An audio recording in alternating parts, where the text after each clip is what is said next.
नमस्कार, स्वागत है आप सभी का आपके अपने चैनल भक्ति अभ्युदय में। आशा करते हैं आप सब स्वस्थ व अच्छे होंगे। भगवान श्री राम, बाबा नीम करौली महाराज जी का आशीर्वाद स्नेह सदैव आप सब पर ऐसे ही बना रहे, हम यही कामना करते हैं।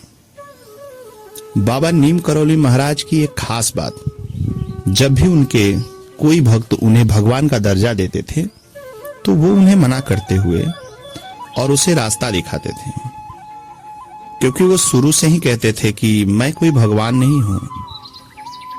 और बाबा की कहानी, ये जो दुनिया के जाने माने ताकतवर अमीर लोग उन्हें अपना गुरु मानते थे। आप इसी से अंदाजा लगा सकते हैं कि एप्पल के मालिक या फिर फेसबुक के ऑनर बाबा को अपना गुरु मानते थे।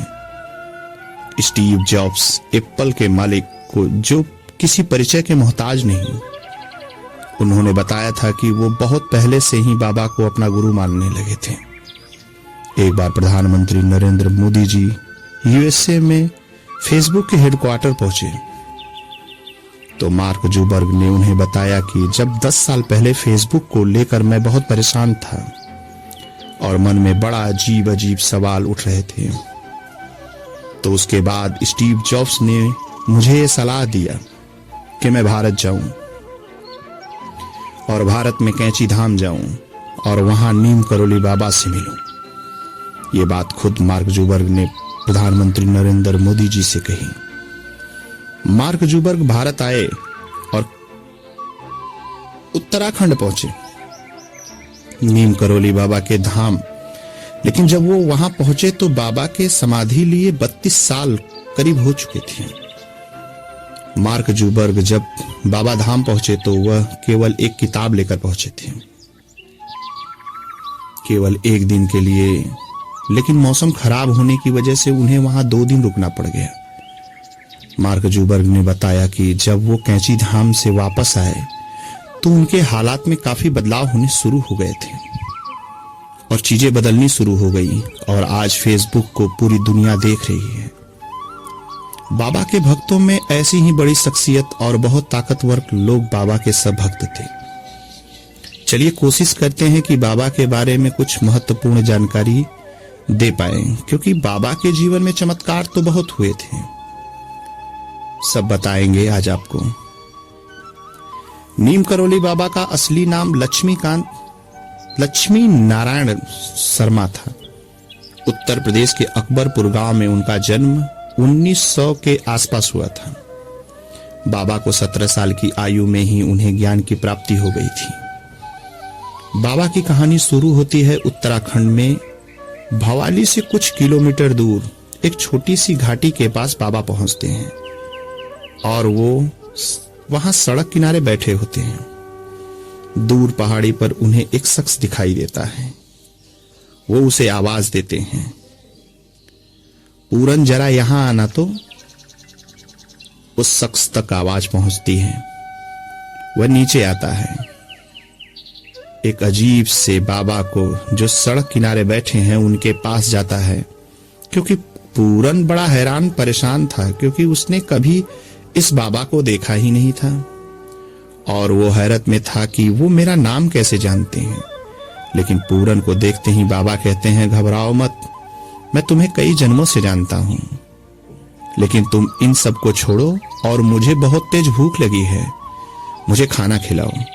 पूरन भागा भागा घर जाता है और अपनी मां को सारी बातें बताता है कि एक बाबा हैं, वो कह रहे हैं कि वो मुझे कई जन्मों से जानते हैं और खाना मांग रहे हैं। उस वक्त घर में दाल रोटी बनी हुई थी। पूरन बहुत ही गरीब परिवार से था। वह खाना लेकर के बाबा के पास पहुंचता है। बाबा खाना खाने लगे। उसके बाद बाबा ने पूरन से कहा, पूरन तुम कुछ और गांव वालों को बुला लाओ। पूरन हैरान परेशान होने लगा। उसके बाद बाबा की बात सुनते हुए वो गांव जाकर कुछ गांव वालों को बुला कर लाया। बाबा जहां बैठे थे उसी के पीछे एक छोटी सी नदी बह रही थी। उसे पार करके बाबा जंगल में पहुंचे और एक जगह की तरफ पूरन और बाकी लोगों को इशारा करते हुए कहा कि इस पत्थर को हटाकर यहां खोदना शुरू करो, क्योंकि इसके पीछे एक गुफा है। सभी परेशान, क्योंकि उन सभी का जन्म वहां पे हुआ था।